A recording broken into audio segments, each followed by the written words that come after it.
Baseball is dead. Rest in peace. Live from London. Live from London. Just eating the criticism online right now from last night. Which I'll save the full rant for Sunday, but I'm just getting destroyed for no Section 10 coming out last night, which is very funny because it wasn't because of me. I was ready to go. Oh, wow. Just saying. Mm-hmm. Wow. Mm-hmm. I was ready to go. I hate to be that other person. The other people. Oh, no. Plural. Other people, plural, were Team unavailable. Dissension. Team dissension. No. That's tough. No, I mean, things come up. People get sick. You know, some people podcast through it. Some people don't. But things come up, and I was ready to roll. But I'm taking arrows I wake up in fucking London, 7 a.m., which was 2 a.m. Eastern. So my day's already started. I'm just out here just fucking wearing it, ducking, dodging, diving. And to make matters worse, I mean, if you guys know me, I mean, I wear it quite literally on my sleeve. My favorite band, Pink Floyd. Pink Floyd's my favorite band. So I'm in London. I'm walking down the street, and who turns the corner? David Gilmour, just walking his dog. I did a quadruple take. Oh my God. Like you wouldn't believe. I mean, so I've met all my favorite wrestlers. I've met all my favorite baseball players. I haven't my job hasn't allowed me to cross over into meet my favorite musicians. I don't know why. But those people never came into the Barstool office or anything. But we're just walking down the street and David Gilmour turns the corner and is just walking his dog. And I looked at it. It was not exactly comparable to when we saw Tony La Russa at the airport. You know, I was like, is that fucking Tony La Russa? And it was. I looked at him and I was like, that's David Gilmour, but it can't be David Gilmour because why would David Gilmour just be walking down the street with his dog right now? Looked at my dad and we both were just like, holy shit, that's David Gilmour. So I just go up to him. Like he doesn't break stride. He just we're walking in opposite directions. So I stop what I'm doing and I go the other way. And I was like, Mr. Gilmour, I didn't think to ask him for a picture. I don't know. I've never I don't know. Usually when I meet a celebrity or a famous person, it's in the context of my job. So the picture is implied. It's we're going to do an interview. We're going to take a picture together. We're going to keep it moving. But seeing one in the wild like that, I didn't even ask for a picture. I just went up to him and I was like, Mr. Gilmour, I was like, can I show you my Pink Floyd tattoos? And he was like, no. And he kept walking. And I was like, that's awesome. That's about what I would expect from anyone really in Pink Floyd. Roger Waters is even worse. Roger Waters would have been like, go fuck yourself. But David Gilmour was like, no. I mean, I would have expected a physical hey buddy, can I see? That is aggressive. That's not aggressive at all. Asking for a picture and making someone stop and it's yeah, whatever. But hey, I see you're walking your dog. Can you hit your brakes? I got this sweet fucking tattoo. I want to just hold on. I know it's weird. Just hold on. It's not weird. It's on my arm. I have 7 Pink Floyd album covers on my arm. That would if I was in that band, I'd be like, that's fucking cool. And he Thanks, don't man. care. No, he don't. No, he's 80. I mean, I think he's 79 years old. So, no, he's not in the infancy stages of his fame or people appreciating his work. He does not give a fuck. He's just out to take his dog for a walk. I'm not bitter. I thought it was great. It's about what I would expect from him. So I was just like, yeah, man, I don't know. That's David Gilmour. That's the lead guitarist vocalist of my favorite band. So it is what it is. So are you now getting these tattoos removed or? No, I just said I don't mind it. That's what I would expect from him. Right. Yeah. Wouldn't you? I mean, I guess if you're not a fan, I don't know that you would expect that, but that is about what I would have been more surprised if he was friendly and interested in the conversation. That would have been more how surprising. was London? It was fabulous. I got emotionally abused by my favorite celebrity. It was great. I want to say favorite celebrity, but I was in shock for like a good 2-3 hours after it happened. Like I just kept like looking up at everyone, and be like, that was fucking crazy. The only thing better is if his dog was just taking a piss right on your foot while he was like, I would have been like, yeah, add on to the pile, brother. I've been swimming in dog piss for about a month now. I mean, he's probably had an incident before where somebody asked, "Can I show you my Pink Floyd tattoos?" And he bit off way more than he thought that he was going to be chewing. So yeah. Lesson learned from some groupie, 30 years ago. He's like, no, sorry, Jared. No. Yeah. I totally get it. I completely get it. So I'm not mad. It was cool just to see him in person. But yeah, so I will take ownership of no BID yesterday. So we flew out 8 p.m. Thursday night and then got in 8 a.m. local time. Everyone else just powered through. I was like, I gotta fucking sleep. Like, I don't know how you psychopaths are just like powering through without sleeping. So I slept yesterday just to kind of like adjust to the local time. And then again, like section 10, like that was not on me. I was ready to roll. I got my fucking right here. Soundboard ready to go, microphone ready to go. We're podcasting live from fucking London. So Sunday, I guess, we'll do another section 10 if anyone's listening that cares about that. Baseball is dead. We'll roll on. We're gonna, it's like, again, we warned you, it's gonna be clunky. Like it's a 5-hour difference for Dallas. It's 8 hours. Like I'm 8 hours apart when Dallas is back in California. So it is going to be a little bit of a pain in the balls, but I'll do my best. And if that means the show goes on without me, the show goes on without me. That was what was pissing me off yesterday or this morning, was people being like, Jared cares so much about the streak of being on every episode. If they wanted to go last night, they could have gone. Like, I don't give a fuck. Like, I'm here to enjoy my vacation with my family and podcast if I can. I'm prepared to podcast if the schedule allows for it. If I can't be on the show, I can't be on the show. It is what it is. Is the Section 10 dynamic currently like, is there like a top prospect that maybe is looking to get the call up to replace some of these people that, maybe can't answer the bell? Like, kind of like a Roman Anthony sort of scenario, but podcast version? My concept of time is so fucked up. Did he hit that home run last night or was that today? That was last night, right? Yeah, that was last night. No baseball games have been played today here in America. Okay. So last night, Roman Anthony hit another home run, which only feeds into the Justin Havens narrative that this is going to be your American League Rookie of the Year, but guy needs to get called up first. I mean, what are we doing? Yeah, you can't hand it to him. And that's why I think the format that can't hand it to him. He's got to earn it. For the podcast is a good one, because I think a big question coming out of the American League East, which we'll get to, surrounds the Red Sox. Jared and I, you and I were talking about, how bad the Red Sox are defensively, how bad the A's have been defensively, the fact that they're vying to be the worst team defensively in baseball with each other. And it's interesting because if you're the Red Sox, like, figure at some point in time, you're going to try to bring up and include your best players on your baseball team, like on your Major League Baseball team anyway. And so I think that's an interesting thought when it comes to what the AL East is going to look like is, well, if one team puts their best players on the team, that could change the way the AL East looks. I suppose so. So the fellas are going to be doing their themes from like is it every division or every team? Yeah, we're just doing every division. Just most every interesting division. Thing to me and DB from each division. Could be player, could be team, could be a stat trend, could be really anything that we found interesting. Nice. He really loved that. Yeah, he's out. He's out on that. He was like, that's a fucking terrible idea. I can't stand on this podcast for 1 second longer. Apparently the Red Sox defensively are enough to do that to you. Just fucking power down. Shut it. I'm out. I'm over. Done deal. Red Sox fielding efficiency, Jared podcasting efficiency right now. Very similar.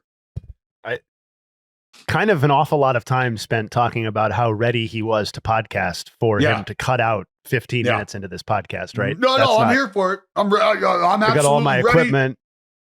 Yeah. Fuck all these other guys. Soundboard. I'm ready. London's not slowing me down. I had no idea that they use different outlets here, that they're on a different power grid. Dude, that was when we got that text about the outlets. I was like, that is the most predictable thing I've ever heard in my life. I was like, that not one of us thought to tell you that ahead of time I actually felt like it was more on us than it was on him. Like that we let Jared go international without explaining the outlet scenario is on us. Can't you just see him like looking at the plug going, yeah, but I got two and it's not, if I turn it over, that's it. I'll turn it over and it's still not working. I bet he got so mad. So mad. What do you mean I got to get a fucking adapter? I need a fucking adapter? Nothing more annoying than arriving in a place ready to have a good time and realizing that you need to like go to like the nearest Target or whatever, or to like, I need to get all the supplies now and go find a Dwayne Reed. Yeah. All right. Wonder if he's coming back. I'm here, and I heard all that. There's 4 different types of fucking plugs. Did you know that? No, you didn't. There's not just one plug. Yeah, we did. How did you hear that, by the way? Because I was here. Glad I didn't say worse stuff. I was here. But yeah. Well, that's fine. There's the one that's plugged in right now. I have an adapter, and then there's type C, type L, and type I, and then there's fucking type G, which is what I'm using right now. So, anyways, the internet here sucks. There's nothing I can do about it. Whoa. Welcome to the world outside of Saugus.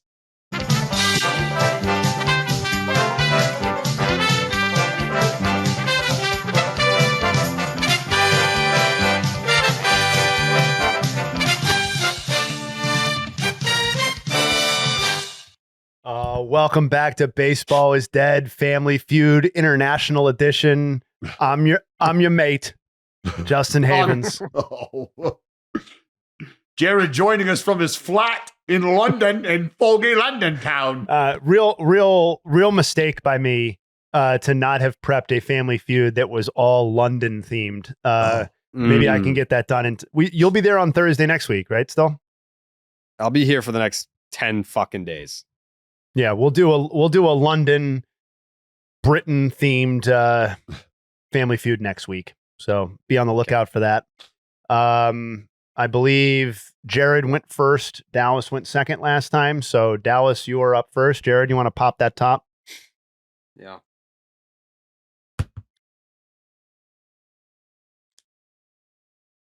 All right. Dallas, you ready, my man? Let's fucking dance. All right. As always, 5 questions out of 100 BID fans. Here are the results. Question number 1. Which of the following teams will win a playoff series next or first?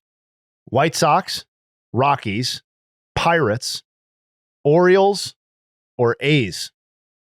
Ooh, damn. There is a time element. Question 2. We're about 15% completed with the 2025 regular season. Who is the NL MVP at this moment? Pete Alonso? No, yeah, Pete Alonso. Nope. Yep. Yeah, stick with it. Yep. Question 3. How many World Series titles will Aaron Judge and Juan Soto bring to the city of New York combined in their careers? 4.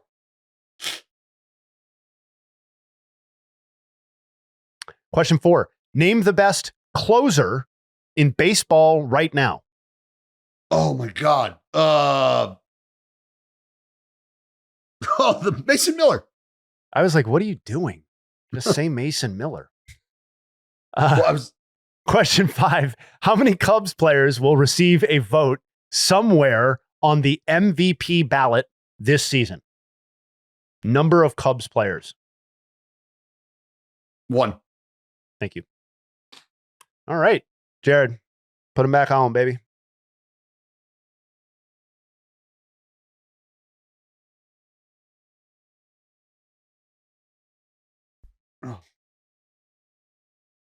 How did he do? That stupid idiot.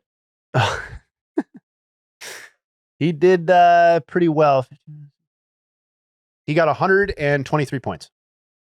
So you need, you need 77 points to bring this one home. How do you feel? For Ray Bork, I feel great. As always, out of 100 fans, are you ready, Jared? I am. Closing it out from London. Let's see if he can do it. Question 1. Which of the following teams will win a playoff series next/first? The White Sox, the Rockies, the Pirates, the Orioles, or the A's? The Orioles. We're about 15% completed with the 2025 regular season. Who is the NL MVP at this point? Pete Alonso.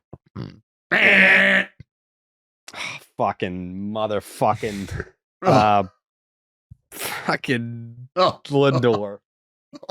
No. Question 3. How many World Series titles will Aaron Judge and Juan Soto bring the city of New York combined in their Jared's melting down, combined in their careers? I think Soto gets one. So what? Yeah, that's how I took one. It. Question 4. Name the best closer in baseball right now. Mason Miller. Roldis Chapman. Oh boy, this guy's loopy. Question 5. How many Cubs players will receive a vote somewhere on the MVP ballot this season? 1. 2. It's not 0. Oh, God. Thanks for fucking just mailing it in. I mean, you picked all the fucking answers that I was going to pick. I could have 100 and whatever fucking points you got. All right, we ready? Yeah. Question 1. Which of the following teams will win a playoff series next/first? White Sox, Rockies, Pirates, Orioles, or A's? Dallas, after an alarming amount of time, came through with the A's. That was the number 1 overall. And what's that? I said, oh, no way. Yeah. That was 52 total points. So number 1 overall answer. Jared came through with the number 2 overall answer, which was the Orioles. That was another 39 points. So you guys cleaned up on this answer big time. Yeah. So far, looking good. Question 2. We're about 15% completed with the 2025 regular season. Who is the NL MVP at this moment? Pete Alonso was Dallas's answer. That was the 5th most common answer with 10 votes. Francisco Lindor was tied for the 7th most common answer with 3 votes. Tied for first was Tatis and Ohtani at 17 each. Kyle Tucker, 16. Corbin Carroll, 13. Question 3. How many World Series titles will Aaron Judge and Juan Soto bring the city of New York combined in their careers? Dallas said 2. That was, I'm sorry. Dallas said 4. That was the 4th most common. I knew that wasn't right. Dallas said 4. That was the 4th most common answer. 7 points. 7 points. Ooh. Jared gave Juan Soto 1 title. Obviously, Aaron Judge is getting 0. That was the 2nd most common answer. 31 total points. Number 2 was the most common answer. 37. So you guys are doing We need 7 points, right? What's that? 7? We need 7 points. No, you need more than that. No. Didn't I get 39 and 31? Yeah. And I needed 77? Oh, yeah. Yes. I'm sorry. I thought, I was adding them up as a total now. You're right. Yes. Yeah, I know. You need how many, you said?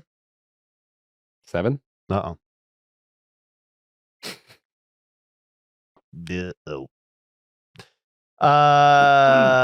Question number 4. Name the best closer in baseball right now. Obviously, Dallas came through with Mason Miller, 32 points, number 1 overall answer by a mile. Jared said Aroldis Chapman, he needs 7 points to bring home the championship here with 1 question remaining. So still some room. Chapman got 5, unfortunately, so you're not able to close it out in question 4. That was tied for the 6th most common answer. Clase still getting some love. Not sure these people have seen Clase pitch this year, but okay. Clase, Robert Suarez, Andres Munoz, Josh Hader were the people who finished above Aroldis Chapman. Last question. Yeah. I mean, you needed to say Mason Miller. I think that if I get a 0 here or 1, I feel like it's going to be tough. Yeah, it's going to be tough. Dallas said that 1 Chicago Cub would receive MVP votes. That, for the record, was worth 22 votes. That was tied for the 2nd most common answer. Jared said 2. He needs 2 points. And would you believe that number 2 was the most common answer with 50 points? You guys did it. Not even an ocean separating us. I think deter. I'm actually curious whether the Cubs can get 3 guys on the MVP ballot by the end of this season, because I think Tucker, health-wise, is a lock. And with the way Pete Crow Armstrong is playing and Suzuki is hitting, like those guys are down ballot candidates for sure. Anyway, congrats, another win, 2 in a row for you guys. How you feeling? Yeah, like I own the fucking stress. What the fuck was that, Jay? My mic just dropped directly off my desk. Plummeted to the ground. How many total points was that? 248. Oh yeah, strong. Yep. Do you strong to quite strong? I would say. Why'd you say stressed? Just because you were under the gun in Family Feud? Yeah, going second it's obviously more difficult, but I feel like that has to be the record, at least for me, for most times giving the same answer as Dallas. Like I feel like if it was like 3 times. Right. And I would have answered A's instead of Orioles for that other question, but I knew he said A's. I also knew that he said I knew he said Mason Miller, but you can't not say Mason Miller. Well, so that's why strategically I was thinking about a different player, because I know that name. So I'm trying to think in depth. Like, all right, is there another number out there? But is you avoiding the A's guy because you think that's too obvious? Is that overthinking it? And then maybe Jared doesn't name the A's guy and you're leaving the number 1 on the board, and that would have happened twice. Yes, and at times, trust me, I think about making that. It is a mistake to do that, but I think about taking that gamble a lot when I do this, is because if we can come up readily with like the number 2 answer off the top and leave the number 1 answer right there, then we got a better chance of winning. Yeah, that was probably my worst pivot round of answering the same thing as Dallas and then having a bad follow-up. Didn't matter though. Still blew the fucking discourse out of the water. But I don't think that was my best performance in terms of not my best rebound performance. I met another member of the discourse in the wild the other day at the ballpark. Yeah. Yeah. Very, very, do they always apologize when they meet you? What's that? Do they always apologize when they meet you? Well, there's always, some early banter, some early shit talking, and you know where I'm from. I'm from the discourse. And then they try to be a hard ass a little bit, but then they just start laughing because they're basically making fun of me for never getting off the discourse and just committing to that. So that was fun. Good interaction. We will be getting baked and looking at baseball cards later, so that'll be fun. That's pretty cool. Yeah, it'll be sweet. All right. I get a bounce because we have dinner, which it's fucking 12:35 back home. But first, Underdog just dropped their playoff basketball promo. With the extender, you can play your way to increasingly bigger boosts each round of the playoffs. Start a playoff series by using your game one boost and continue boosting each subsequent game to unlock the next one. The longer the series, the bigger the boost. You're going to want to see how serious it gets when game 7 hits. Hop on Underdog, the best place to make picks during playoff basketball. And get started right now. Make sure you sign up with the promo code Jared. That's JARED to get up to $1,000 in bonus credits and a special pick on Underdog. That's Underdog Fantasy promo code Jared. We're gonna. I'll be in touch with you guys about the schedule moving forward so that it's not so clunky. It's just again, if you're a listener, hang with us. And again, I don't. If the show has to go on without me, I don't fucking care. It's okay. I'm fine with it. We're gonna make it through this. I get back to the United States May 3rd. Just we've been giving you 10 years of entertainment for free.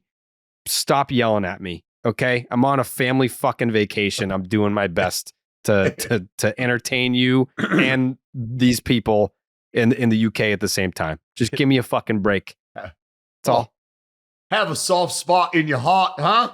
This young lad has had his fucking hero completely shit on his tattoos. He didn't want to see his tattoos. You need to have a heart if you can, please. Doing my best in all walks of life. We appreciate you, buddy. We appreciate you. Thank you. Enjoy the rest of the show. London. Hope you guys have a great show. And I'll be back on Monday, I guess. I don't know. Who fucking knows? Not me, but we'll see you then. Okay. Love you. Bye. Bye-bye. Just for the listeners, I mean, if that's not a guy who needs people to get off his back a little bit, I don't know what to tell you. Like, leave him alone. Come on. The podcasts will come. The content will come. He is clearly give him a shaking. break, for God's sake. I hope we see a rebound sooner than later from the Happy Gilmour interaction, because that is something that could. I hope that doesn't ruin his vacation. Yeah, truly. Yeah, sad Gilmour, really more. I feel like. Gilmour. Yeah. So the plan for you and me that you alluded to was that we each picked out kind of the most interesting thing in each division that stood out to us, player, team, trend, whatever it was. I figured it would be a good opportunity for us to touch on some teams or names that in the course of a typical week, maybe we aren't getting to, or that have been left on the cutting room floor. I know that's kind of how I treated it a little bit. So, sure. Yeah. And then just kind of riff and we'll see where it goes. And then we'll lead people into the weekend with some things to look forward to. I like it. Let's start in a place of familiarity, because that's easy for me to do, especially after the night I had last night. I've had two very, very long nights in a row. But hey, a lot of good information, a lot of good networking occurring. That's what, that's what it's called the next day, right? Yep. Networking. When you're with the folks that are making decisions, you know what I mean?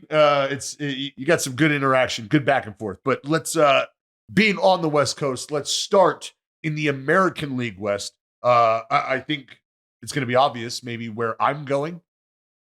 And when I ask this question, are the A's for real? When I say that, I ask that right now with them sitting at the bottom of the division. Okay. But there's only 2 games that separate them and the bottom of the division from the top of the division. And they just won their first home series here in Sacramento against the Rangers, pretty decent club who's been throwing the piss out of the ball. But specifically Jacob Wilson. Jacob Wilson is so intriguing as a player. And I've talked about it ad nauseum already about why, but the bat to ball skill, the lack of patience, if you want to say it that way, with his walk. He just worked another walk the other day, bases loaded walk. Sorry about it. But it's just really fun, really exciting to watch this player. And when you start to insert a guy like him into a big league lineup, and I think you can start to see the lineup grow, the lineup get a little longer, and it's happening because there's other guys like Shea Langoliers, the way he's swinging the bat right now. But for me, the interesting thing in the American League West is just Jacob Wilson and his enigmatic skill set. No, I'm with you 100%. I mean, I don't end up talking about the A's on this podcast as much as maybe I would want to, because it's, sufficiently covered. But, you watch Jacob Wilson or you look at him from a statistical perspective, and it's about as interesting as a player can get because, you outlined how unique he is. He's a throwback player in a lot of senses. You and I were going back and forth recently about, his stretch of games and plate appearances without drawing a walk and having so few strikeouts, being historically significant, if you want to call that kind of random stuff significant. But like, you pull up the Savant page and it's like when you get a guy who half of his page is either 1 or 99, you're like, well, this is fucking cool, right? Like obviously you're getting some pretty noteworthy stuff in either direction. But like from the broader perspective, I mean, I think Wilson's very interesting, and it's like, going back to when you started, you gave us the heads up on him or whatever last year, Jay Willie, he's coming up or whatever. Like I never thought it would get to this level of interesting this fast, or maybe ever from my perspective. So that we're here is really cool. But I sent out a tweet recently when Kurtz was called up, or that news broke, and like, there must be a similar sentiment in the air because it did kind of surprisingly large numbers. But like, to me, the A's offense as a whole now is really starting to be very interesting. And I know you're going to come at it from the perspective where like every single person in the lineup is bringing something that's interesting to you. And I obviously respect that. But like, to me, when I'm looking at cores moving forward, like between Butler and Rooker and Wilson and Kurtz and Soderstrom, who I think you have to put in there given how he started this season. Absolutely. That to me is a group of 5 that really is A, interesting in its own right, and B, interesting because all of those players are really quite different from each other. And you can experience a lot of different things in that group of 5, above and beyond people that, you brought up Bangaliers. Obviously, Blade has been a favorite of this podcast for a long time. But those 5 in particular are really interesting to me. And I agree. Like, I know it's still a last place team. I know there's still a lot to work out defensively and on the mound, but that the offense is even this interesting to me is a massive win for the A's so far.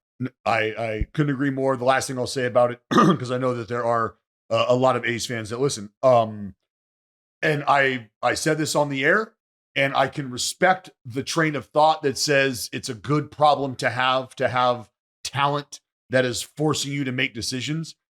But I hesitate to agree with that. I hesitate to fall in line with that because we are talking about, and Soderstrom, it was on display again last night at first base. He has continued to progress at a level that I don't think people expected defensively at first base. He's getting better and better at being able to pick shit up and just help out on the back end of plays. And that goes a long way. But you also have Nick Kurtz, who is somebody who projects to be a potential Gold Glove caliber defender.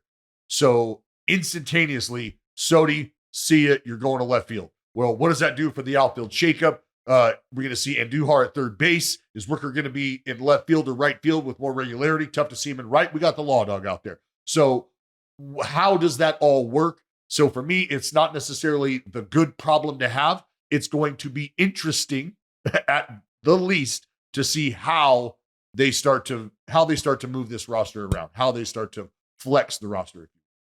I'm with you. I mean, I think in a lot of ways, the AL West is shaping up to be maybe the most interesting division for me in the AL in a lot of ways. And part of that is because my answer to this question is Wyatt Langford, who I think I brought up as a statistical trend recently, but I wanted to kind of elaborate on him a little bit.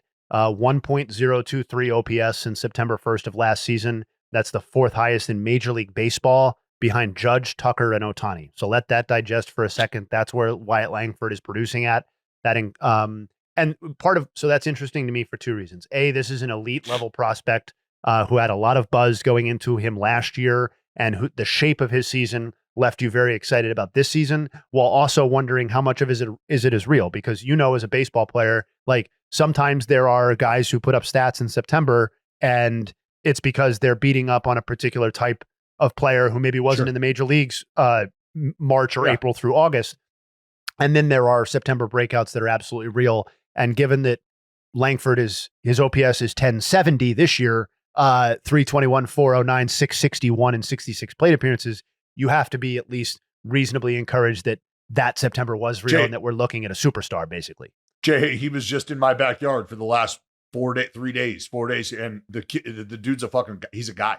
Yeah. He's a guy. Like, there is no question. When you start to look up and down that Texas Ranger lineup and you see Langford at the top and you see what he's been able to do, like you, again, like I always just think about the length of a lineup when you have guys starting to become the player that you expect them to become, because I think that's initially where the excitement comes from is the projection, right? Like, if they can be this, the hypothetical that surrounds this type of player specifically, because it's not just about showing up and being there. It's about producing at the level that he's producing, because you plug that in with some of the other expected performances with that roster. And now you start to, I think you start to get a pretty good look as to why the Rangers have the potential to sustain some of the success they're having early. And so I'm glad you brought up the rest of the lineup, because that was the second part of why Langford is like the interesting thing for me in the West, is because I do think there are some real questions opening up about what was supposed to be a card carrying dynamic Rangers offense. Like, we had a lot of questions about the pitching staff. I think most of those questions still exist, even if people even if certain people have filled answers. I think more questions have popped up about different people in the rotation. But the offense, to me, is on some level at concerning level now, because you put Langford aside and the good work that Josh Smith has done. And I think you have a lot of reasons for concern. Like, Jock Peterson's hitless streak, almost became a joke. But I do think that people were counting on Jock Peterson to be a really important part of this offense when he signed. And he has been unplayably bad to this point. And more importantly, or equally as importantly, Jake Berger, who was their main offseason acquisition from a trade standpoint, has also been quite bad. And Marcus Semien looks like, I don't want to say I'm like just out on Marcus Semien offensively, and the floor for him is obviously very high with his defense, but there are some real concerning elements offensively for him, trends that persisted into last season and that are much worse this season. And that's like a third of your lineup that I just identified as being like potentially real problematic, or not anywhere near what you thought they were going to be entering this season. So I just, the Rangers remain fascinating to me, but the Langford versus the rest of the offense juxtaposition is the most interesting thing in the West for me. I like it. Cool. Where do you want to hop to next? Let's head on over to the Central. Over to the Central. Because I think what's interesting about the AL Central, you can go a lot of different ways. Bobby Witt Jr. and what they're going to try to do in Kansas City and what that's looking like right now. I think because of what we saw last year with the Tigers and the way that they performed down the stretch, I'm looking at the Tigers starting staff. Right now, because as we sit today, I believe, Jay, hey, correct me if I'm wrong, I think they're second in baseball as far as staff ERA goes. I don't know. I think it was a little over 3, right behind the Mets, I think, who are like almost a full run lower, which is incredible to think about. But Skubal, Mize, Job, Olsen, Flaherty, Skubal, I have it written down. 2.83 ERA, Mize 2.2, 2.22, Job 2.7, Olsen 3.29, Flaherty 2.63. The boys are slicing and dicing. Yeah. The boys are carving. And this was like when you don't bring Flaherty back right away, like questions about Reese Olson, questions about, is Jackson Job going to be able to come up and make an impact? Kind of like how we're talking about the Langford situation. Do you see a trend? Is there something that tells you that this can be real and that this is what's coming? And I think Jackson Job right now has so far kind of made that answer yes, like this is real. Tigers are fucking carving right now, and I think if they can continue to do that, the AL Central, for as much of a up in the air, up for grabs type of situation as it is, I think that can help balance that out in the Tigers' favor. I'm with you.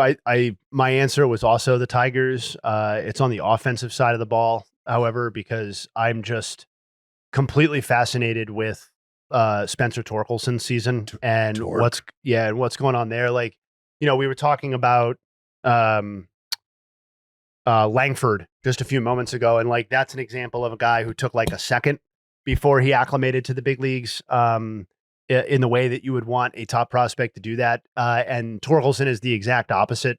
Like took a while.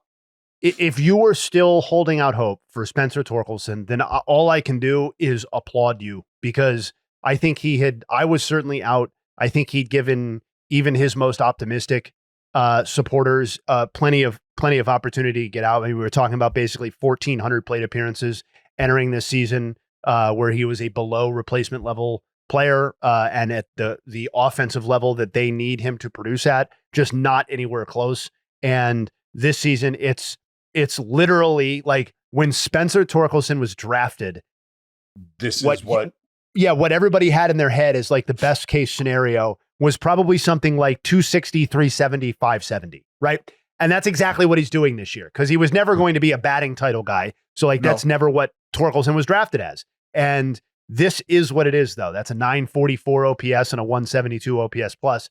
I'm not even saying that he's going to maintain this, but if you look at his Savant page, and obviously, like I actually do watch a fair bit of Tigers for a variety of reasons, but if you look at the page or watch the games, like everything about his batted ball data suggests that like this is different than what it was, right? Sure, like this is 90th percentile or better in barrel rate, average exit velocity, hard hit, whereas before he was in territories that a first base DH corner guy has no business being in. So like, I think the Tigers, to me, I'm glad you went there too, even though that means we're ignoring the 4 other teams, because I think there's just like so much going on here from like the pitching side that you talked about, and Torkelson, and I know people on Twitter love Kerry Carpenter and like his numbers since becoming something of a regular. But to me, the Torkelson development, if maybe we could do this as a separate podcast sometime, but like if we're talking about the 5 most important developments in all of Major League Baseball this year from a personnel standpoint, Torkelson being what he is or close to this for the Tigers would make that list for me. Yeah, and that's why I felt the way that's why I feel the way I do about what's happening on the pitching side of things as well.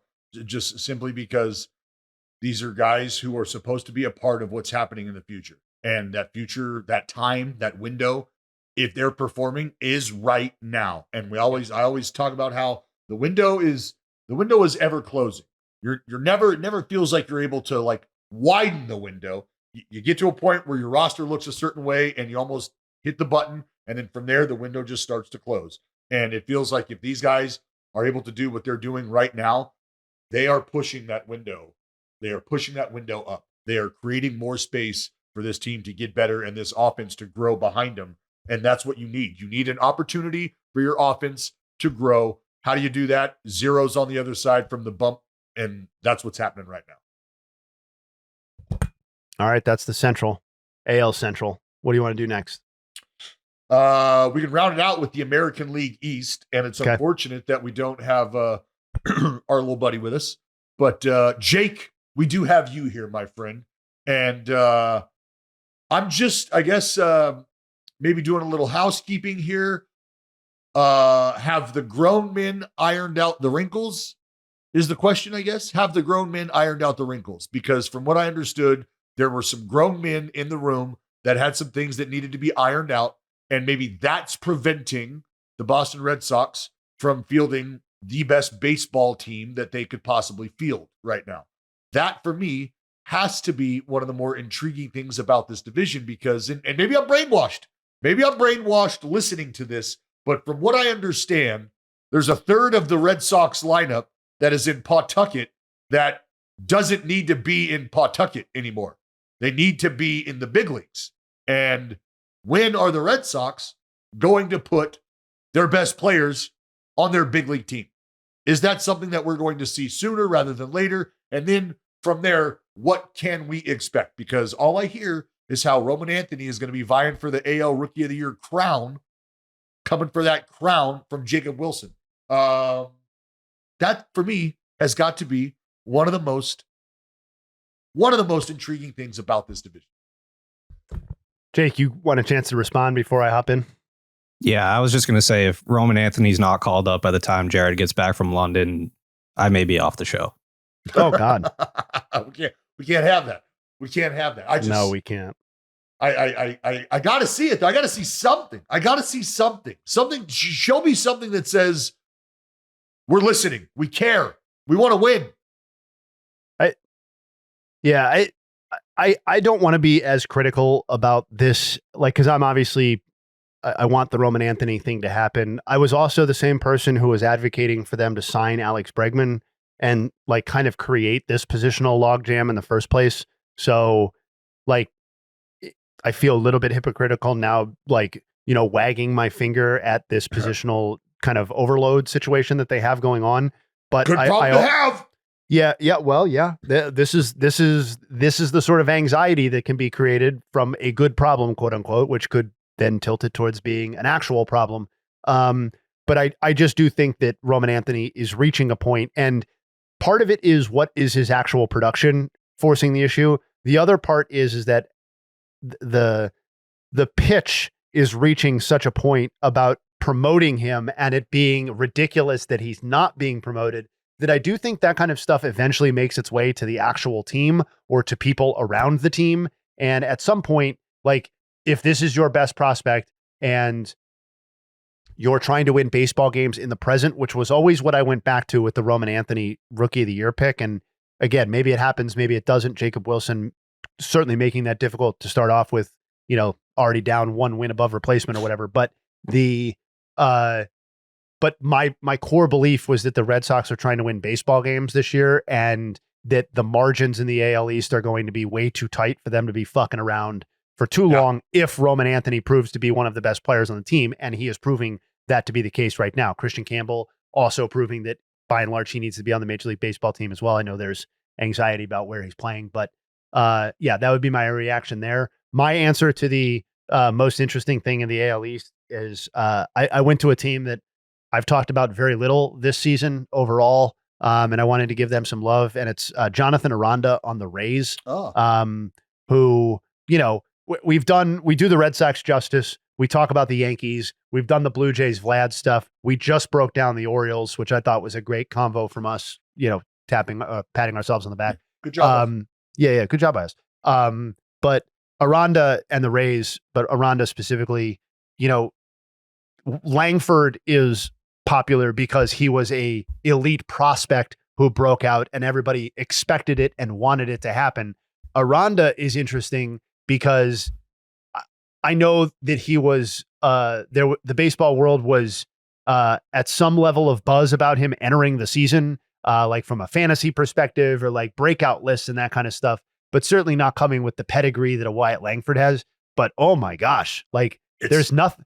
Yeah. I mean, this is a thing of beauty, really. We're going back to September 1st of last season.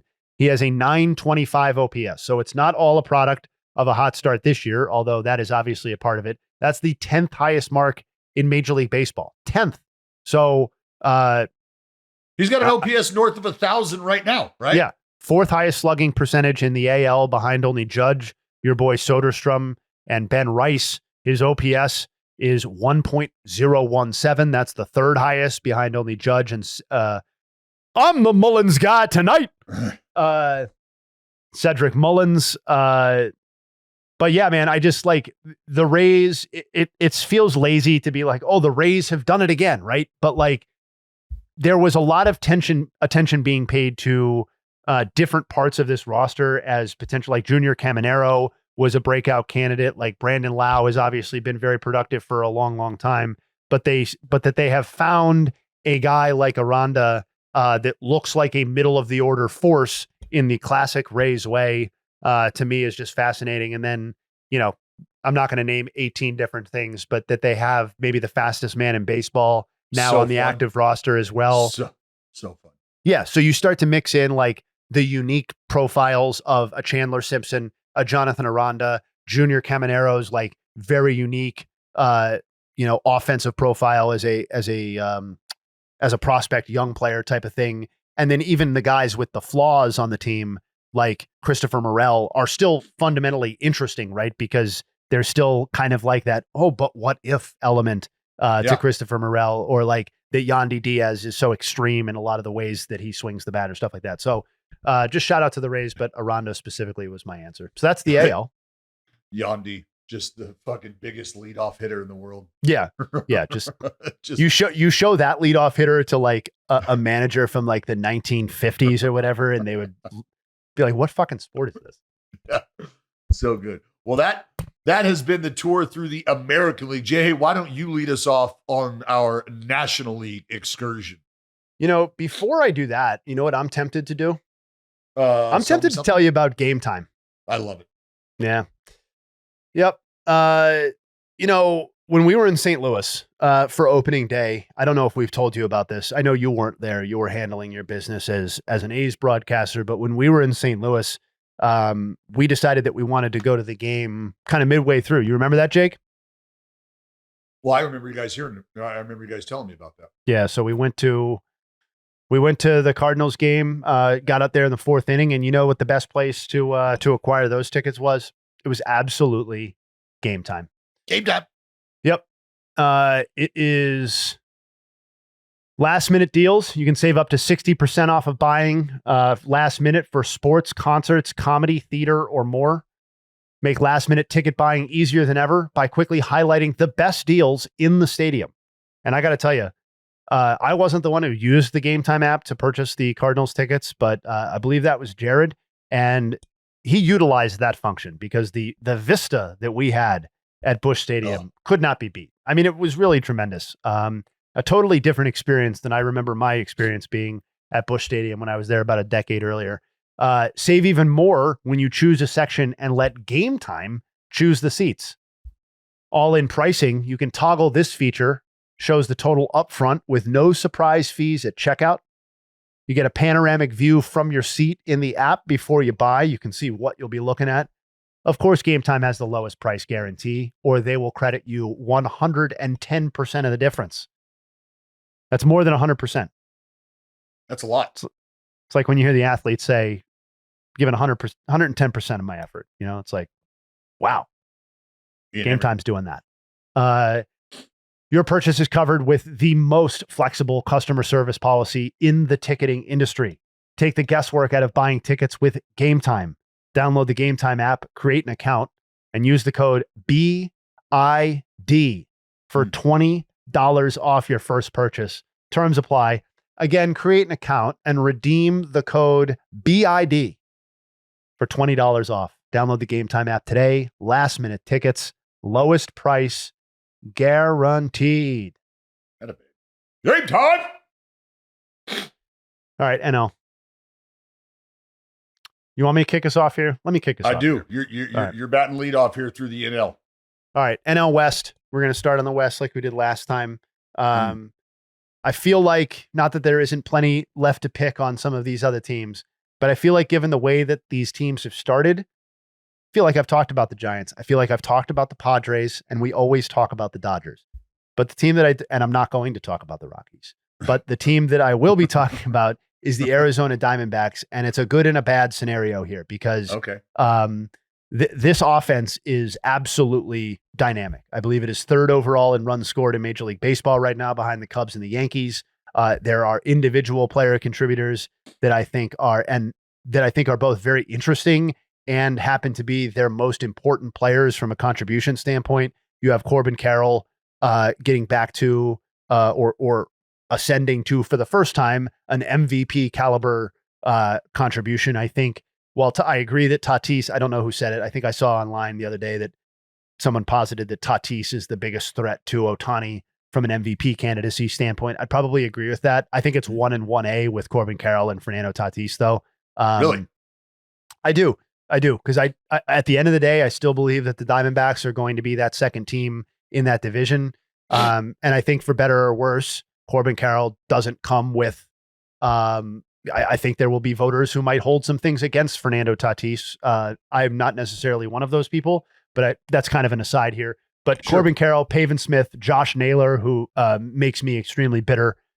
Those guys are all performing at a really, really interesting level. Perdomo, from a wins above replacement standpoint, given his versatility and broad skill set, has been one of the most valuable players in the NL so far. But the flip side to that, and why this is so interesting to me, is that when we looked at this team on paper, we said, yeah, very good offense. This should be dynamic. Haven't even had Ketel Marte for a decent chunk of the season. But the other part of it was that the rotation has been heavily invested in and was supposed to be awesome, right? And like, I'm not saying that it can't get to that point because not everything has been bad. But when I look at the two guys who are going to be pitching the most important innings for me in a postseason series or in a late September series, those guys are Corbin Burns. And Zach Gallen. Yep. And I see alarming things going on with both Burns. Of those guys. Yeah, Burns is the more alarming one because you have $200+ million invested in him. And frankly, he's just supposed to be better than Zach Gallen, who we all know is very, very good. You're going to get into it, Jay. The dominance, please. Just from the dominance or the lack of dominance that Corbin Burns comes build with, that is just not there right now. No, it's not. And, it has been well documented at this point that his strikeout rate has been in free fall. I tweeted it out, but it's gone from 36 to 35 to 30 to 25 to 23 to 20 this season or 21 this season. But while that has been well established, but a lot of the talk in this offseason when the Diamondbacks signed him or when he was still anticipated to get the contract that he did was that, he's just found a different way to pitch, right? He's leaning more into the cutter. So he's getting weak contact. It's just a different approach. No, he's not missing as many bats, but he realized that this was the way for more longevity and he was not going to be able to strike out 36% of guys every single season. Okay. But the early returns on that suggest that that's fucking bullshit, like right now. And that what's actually happening is that this is a guy who maybe hasn't figured out a way to pitch differently. It's just a guy who might not be as effective of a pitcher as he used to be. Right. And you have a massive, massive increase in hard hit rate. He's gone from 31 to 56. That is one of the largest increases year over year in Major League Baseball right now. His walk rate is 10.5%. That's totally out of line with what it has been in the past. So not only do you have his strikeout rate heading in one direction, you have his walk rate coming up to meet it. So you have a completely different pitcher than you did. His strikeout, he had 7 times the number of strikeouts as he did walks in 2021. He has 2 times that number right now. That is not the same caliber of pitcher. So, And then you look at Zach Gallen, and that's interesting to me because it's the opposite. You don't have $200 million invested in this guy. He is a free agent to be, right? So this is more, you need him now, but he's also trying to get a payday for himself. And you see a strikeout rate, again, not where you want it to be, going in the wrong direction. You have a walk rate that is almost double what it was 2 years ago. And Zach Gallen, part of his traditional, part of his formula for success is pitching out of the strike zone, right? Mm-hmm. But what you need people to do when you do that is to swing at those pitches out of the strike zone, and people are no longer doing that against him. Yeah. So, swing rate way down, right? Way down, right? And throwing first pitch strikes way down. And so, none of this is fatal necessarily, but when you have what I would consider problems that need to be addressed for your 1 and your 2, and then your 3, 4, and 5 are more guys that you like in your rotation as opposed to pitching really, really important postseason games for you, at least in this stage of their careers. I don't know. I just find the Diamondbacks to just be very, very interesting. What do you got? They are. And I can appreciate the perspective, not only offensively, but what you just got into with a couple guys, and one of those being Yallen, Slab Lab alumni. That's going to be those 2 guys are clearly, goes without saying how important they're going to be to what the Diamondbacks, if there's going to be a threat, which you are anticipating, those are things that are going to need to be righted. For me, and I know we have talked a lot about the San Diego Padres, but I think it's really tough right now to ignore the player in the middle of that lineup that Fernando Tatis Jr. Hell yeah. is right now. I think it's a very real conversation when you talk about threatening for that MVP crown. Right now, there's not a better player in the National League. I know I offered Pete Alonso as the MVP right now in the National League, but I think it's Fernando Tatis Jr. And when you take what he's doing with what some of the other guys in this lineup are doing, and look, is Merrill back yet? I don't think Merrill's back yet. Is he? And when you get Jackson Merrill back, that's just another key cog that is lighting shit up. The San Diego Padres, by all accounts, seem to be a very, very real threat to the Dodgers in this division. And they've got a very, very real 1-2 punch at the top of their rotation with what they're getting from Michael King and Pivetta. Yeah. I think Dylan Cease, once he starts to be able to figure shit out, like he will be a major contributor. And the bullpen. I told you when we were going through Family Feud, Suarez was the name that I was thinking about in terms of the best closers in baseball right now. He's, I believe he's 10 for 10 in save opportunities, and I believe those 10 saves lead baseball. And then fucking Adam and Strada and Morejon. Yeah, Morejon. Like, for me, put it like this: the fact that I'm even naming names from the NL like bullpen, like, and I've seen them. That's how deep in you are. Yeah, that's how I think invested I am in what this team is going to be capable of doing, is because these guys caught my attention when they rolled through town. They've just continued to perform, and the conversation in the NL West is always about how soon is it over? Is there anybody that can help, or is there anybody that's going to threaten the Dodgers' reign? And as of right now, the San Diego Padres, a very, very real candidate to do so. No, I'm glad you gave Tatis a little bit of love, because it's good to have an MVP candidate back to being an MVP candidate. Yes. NL East, going to hop over there. I have one single player that is on my mind here. I've got more I want to say about the Phillies, but I think we're going to get to, I'd like to get to that after the weekend when we have a chance to digest the Phillies Cubs series. I think that's probably editorially smarter on our end. But from an individual person standpoint in the NL East, it's James Wood and it's James Wood and it's James Wood for me, because obviously you have like the surface level stats where you have a 911 OPS as a 22-year-old, just 8 homers, 3 still, like you've got basically all of it here. And it's a real step forward from what he did last season. Strikeout rate a tick down, walk rate a tick up. So you like to see that level of growth. But why? So he's interesting for those reasons. Why he's also interesting to me is because there's so much under the hood that leaves you going like, well, if that gets fixed, well, what the fuck is the ceiling here kind of thing? Because it's, or like, oh, there's still meat on this bone for him to be even better, because, you know, first thing, I look at pitch types. So he's obviously just absolutely destroying fastballs, both from a contact and a slugging perspective, but he's 6 for 39 against anything that isn't a fastball. So you're like, okay, well, he has a 911 OPS while basically exclusively doing damage against fastballs. What if he takes that next step forward? And you look at what he did last year against breaking balls and off-speed pitches, and you're like, well, it's not going to be this bad. So that to me leaves room for like, oh, there's even another level here, and probably sooner rather than later. And then you look at the batted ball stuff, which I know you and I go back on all the time, and you're like, well, this is a dude who's listed at 6'7", 234 pounds. And he's running a 59% ground ball rate and a 1.6% pulled air rate. And as you well know, those are both totally untenable numbers for a guy of that physical stature. Well, not untenable. I suppose he could continue doing it. You don't want him to continue doing that, right? And 59.4% ground ball rate, that's tied for the 10th highest in Major League Baseball. And that pulled air rate is literally the lowest. And the other people that populate that list are Yandy Diaz, Bryce Turang, and Jake Mangum, and Jake Myers, and people who are just fundamentally not James Wood in terms of what could happen when you elevate the baseball. So like, I'm all in. Like, I'm extremely excited about this future here. I think he's very likely to be the most important, the best player on the Nationals moving forward. And that's a little bit easier to say now that Dylan Cruz has been one of the worst baseball players going through the first month of the season, not burying him, but statistically he's been really bad.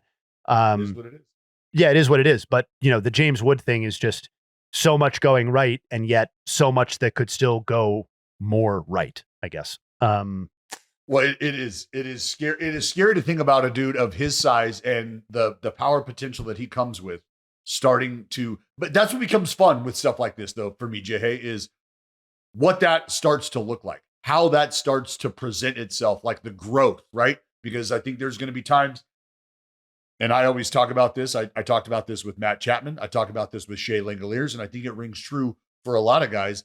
But getting back to the basics when you're struggling often includes what we talk about, using the whole field. And that is just a reminder to get away from being pull happy, because being pull happy is a comfort zone. That means I can start to just default back to my strength, which is trying to fly and lift. And if that's not happening, that's not working.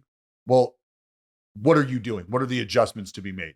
So for James Wood to think that getting back to being comfortable pulling the baseball for me is a timing issue. And it's him just getting comfortable timing wise with how he's being attacked.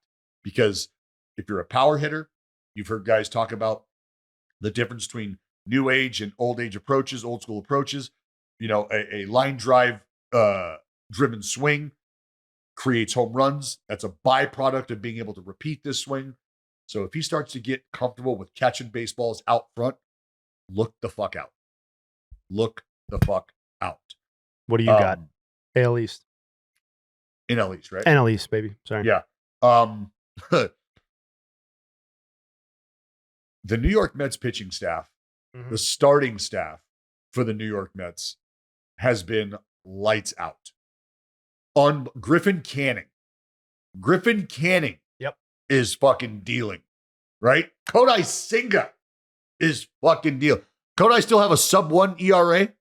I mean, it has been ridiculous. Peterson, Clay Holmes, the Clay Holmes experiment, things seem to be going well. Like, and you don't have Sean Manaea yet. You get Sean Manaea back, things look different. I just think for the New York Mets, where are they at right now? Biggest division lead in baseball, right? Yes.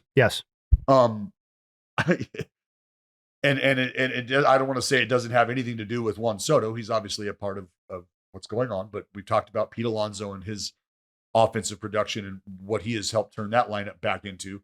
But this starting rotation for the New York Mets, if they're going to continue to separate themselves in this division, if they are going to continue to ride the wave that they're riding and the way that they've been playing baseball the last week plus, I mean, this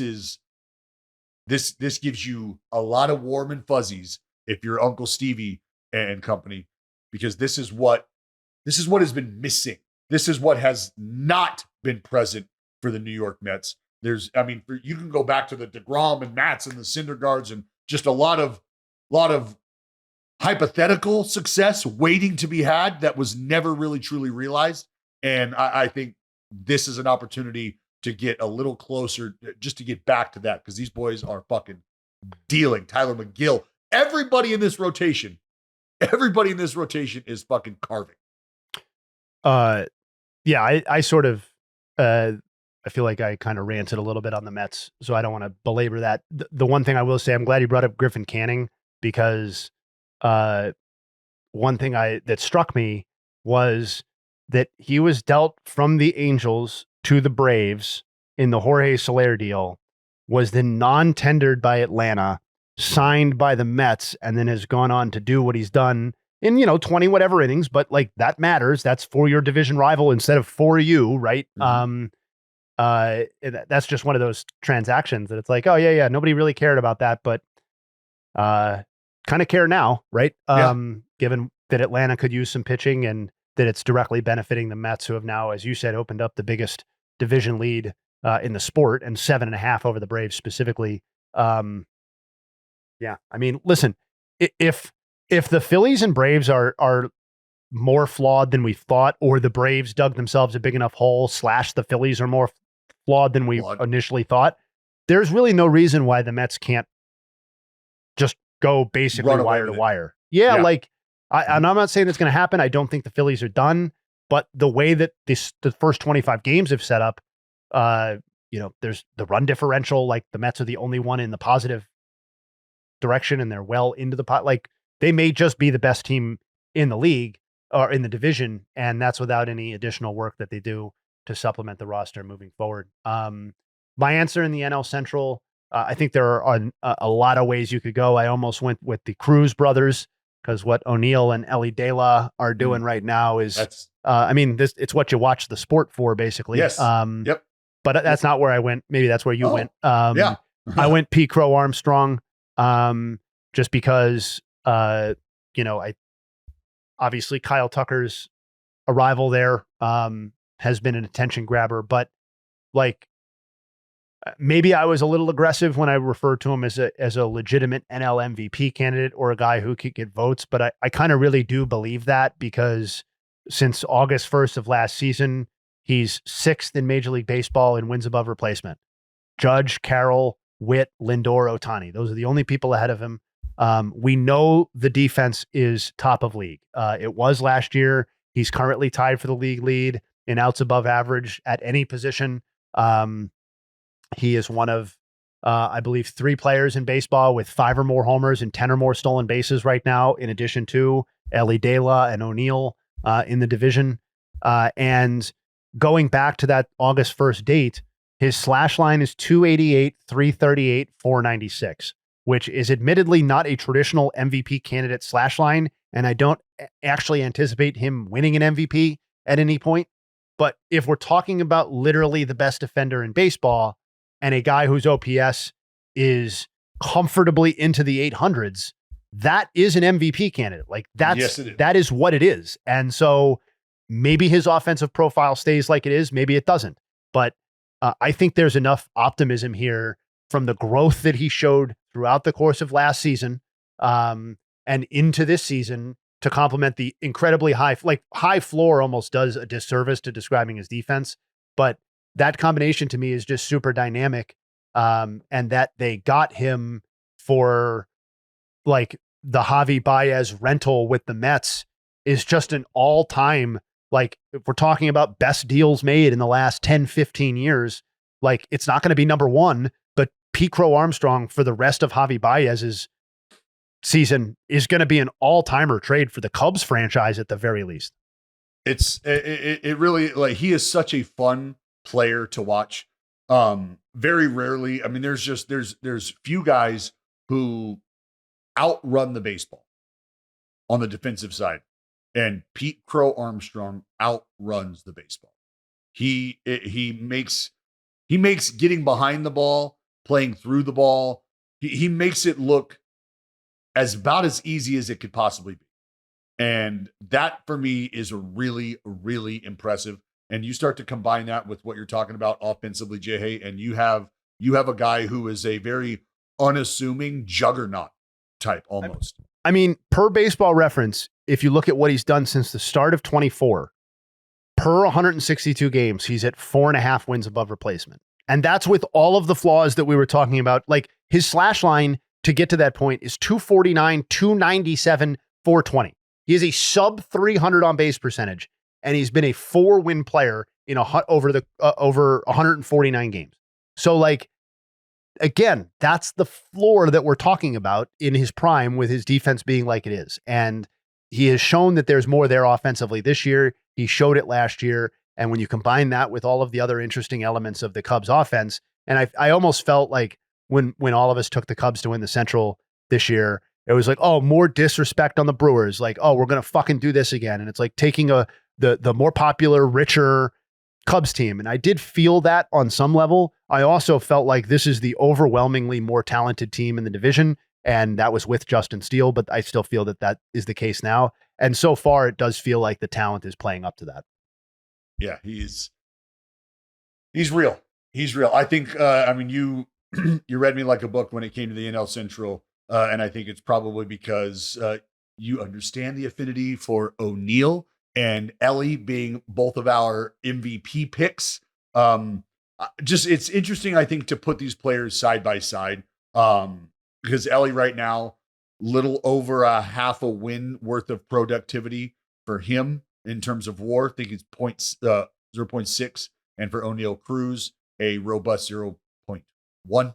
And I'm not sure how much of the defensive metrics maybe impact that for O'Neill Cruz, who's, how can I say this?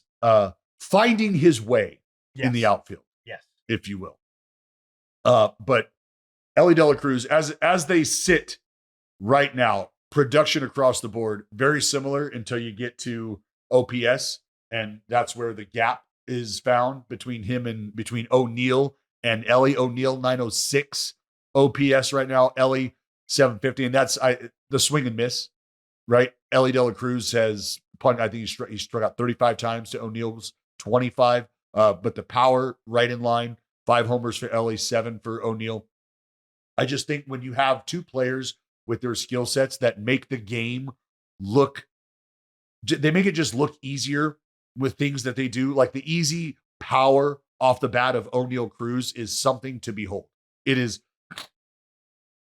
They sell tickets to batting practice. They're just called game tickets, and you get there early. Go watch. If they open get in there and go watch, because it is special to watch the bat come off of O'Neill, or watch the ball come off of O'Neill Cruz's bat, especially in a controlled environment, climate controlled environment like batting practice. But the fact that division houses two of some of the most toolsy and exciting players that I would love to see O'Neill jump into an MVP kind of conversation, but that sort of consistent productivity has eluded him. Ellie, however, is a guy who I think we all feel can put that together and sustain. Yeah, I mean, listen, they're as exciting as it gets. The starts of their season for me are interesting for different reasons. Like Ellie's got the counting stats that you want. Like from a counting stats perspective, it's like, oh, he's on pace for what would look to be MVP caliber numbers, right? And then you look at his slash and you're like, well, we're not there. And the wins above replacement, like, we're not there. So like, obviously a lot to build on there. And then for O'Neill, you're like, well, the triple slash actually is there. You're at 2, not for an MVP, but like for what you expect out of O'Neill Cruz. And it's like 256, 357, 549. And, you got the 7 homers and 11, literally league leading number of stolen bases.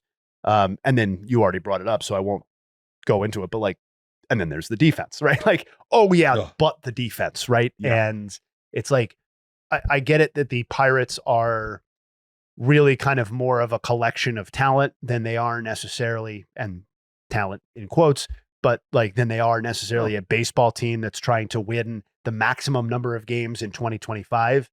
But I do feel like that their most important offensive player by far, O'Neill Cruz, is a guy whose place in the field still isn't figured out, and the clock is ticking on Paul Skenes and control on him, and that your team is built on a pitching staff, and that's always under some sort of gun, right? So it's like, I get that they probably saw what they saw at shortstop and were like, this isn't it. So like, let's try something else, but that you're still in this level of flux with the guy who's supposed to be your best / most important long-term piece offensively, to me is like, it's both exciting and alarming. Does that make sense? Yeah, absolutely. Absolutely. Okay. Trust me, as a Pirates fan, this is something you're knee deep in it. Yeah. Yeah.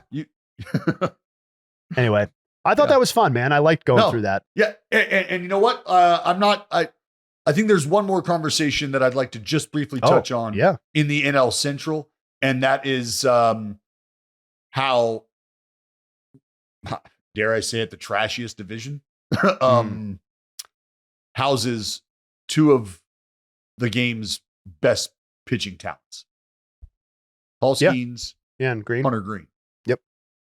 Just being able to have a division, and it's not like they're division rivals, but just being able to have that presence, that back and forth with these two titans. Yeah. In a division that needs a little sex appeal. Well,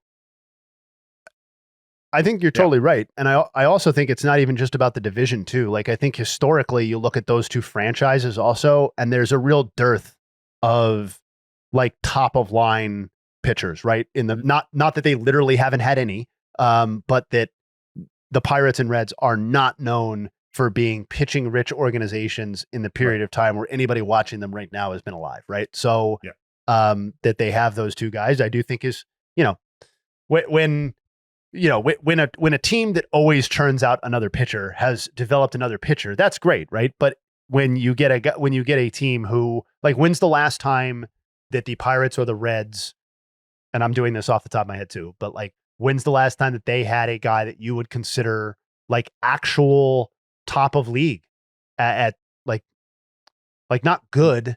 Bronson Arroyo? I think that's the problem, right, man? Like that. Like I'm serious. The orangutan, like that. The orangutan. Like maybe that brief Edinson Volquez moment, but even that moment was like Volquez was still walking way too many batters, and like is the answer Jose Rijo for the Reds? Probably.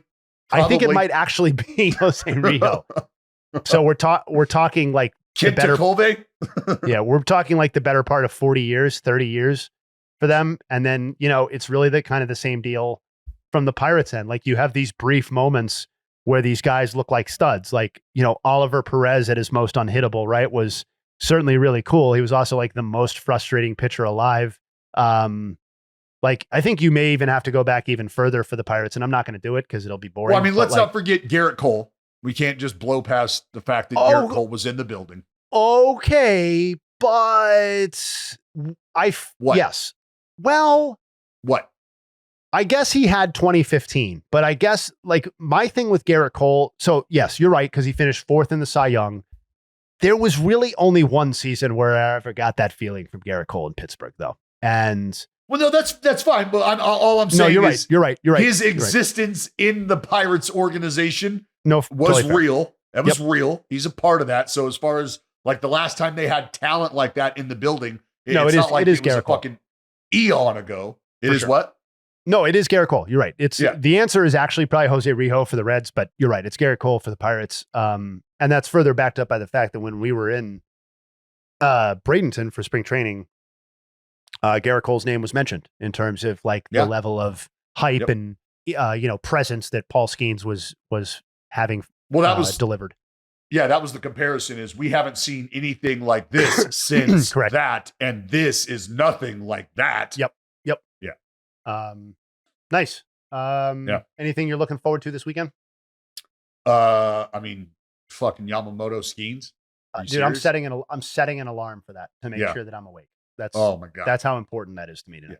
Yeah. I'm very excited about that ball game. Just sucks that I will also be calling a baseball game at the same time. I will be watching both of those games at the same time. I was going to say, if you miss a call or there's some extra silence, Jenny's got to pick up the slack, then we'll know what's going on. You're just hang drooling over Skenes Yamamoto. And then the only thing I was going to call out that I referenced earlier was Cubs Phillies, which to me is by far the signature series of the weekend. Not that it's it's not the only good one, but it is the best one, I think. And it'll wrap up the week with Sunday Night Baseball as well. So something to watch for. And I do feel like we're going to have something to talk about on Monday off of that series, regardless of what the result is, because, I think Philly's showing some cracks that aren't necessarily just sample size stuff. And could be exposed. It could be exposed. Or if they go in and, take the series from the Cubs, take 2 or 3 or sweep them, then we're having a totally different conversation. That's why baseball is beautiful. But I'll turn it over to you for final thoughts, pal. My final thought is Papa Kurtz and Company. Papa Kurtz and Company. Nick Kurtz just made his big league debut, and nobody quicker to get a feel for the arena, for the moment, than Nick Kurtz's father, Papa Kurtz. We're talking about a guy who 7 seconds, maybe 10, figured out where the camera was, knew the camera was going to be on him.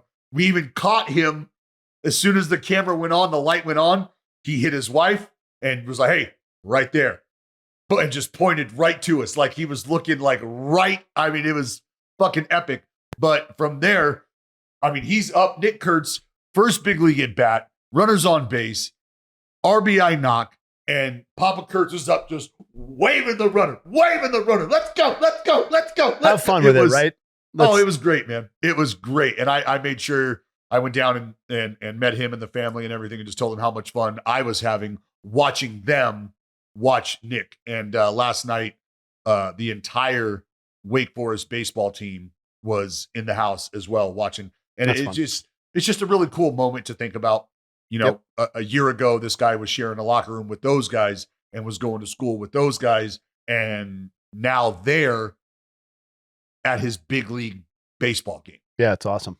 It's a great vibe. So that was just really cool to watch. It's awesome. I love that.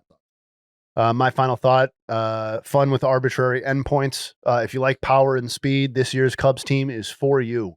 They have played 26 games. They are about to kick off for their 27th here in 50 minutes. And they enter play on Friday with 38 homers and 40 stolen bases. Again, you like power and speed, this team is for you. They are the first team in Major League Baseball history to have 38 or more homers and 40 or more stolen bases through the first 26 games of a season. So yeah, wow. 26 is arbitrary, but it's also today when I looked at it. Okay. Yeah, so that's what matters. And they had an off day yesterday and they're the first game that starts today. So fuck you if you don't like it. I don't know why I'm so angry about it, but yeah, it sounds like you're angry at people. I'm like getting preemptively defensive about it. Yeah. Sure. But anyway, yeah. Good week of potting. Nice to chat with you, buddy. I respect it. Jake, you're around? We got final thoughts? No, Jake had a pest company come in to take care of some things, and Jeremy is going to wrap it up for us. So I don't know if he's able to talk or not, but I think we're done. That sounds good to me. All right, we will see you next weekend. Remember, Skenes, Yamamoto on deck tonight. Do yourself a favor, have a cup of coffee, and take in some dominant work on the bump tonight. Oh, hold on. I have one actual final thought. I'm sorry. Okay, please. Sorry. Share it. So Jared being in London, I share this story at every possible opportunity because it's my favorite story in the history of life. Nobody else likes it as much as me, but that's okay. So solid story. I used to work with somebody at a company that will remain unnamed, and the person will remain unnamed. But I've only worked at so many companies, so people could probably figure it out.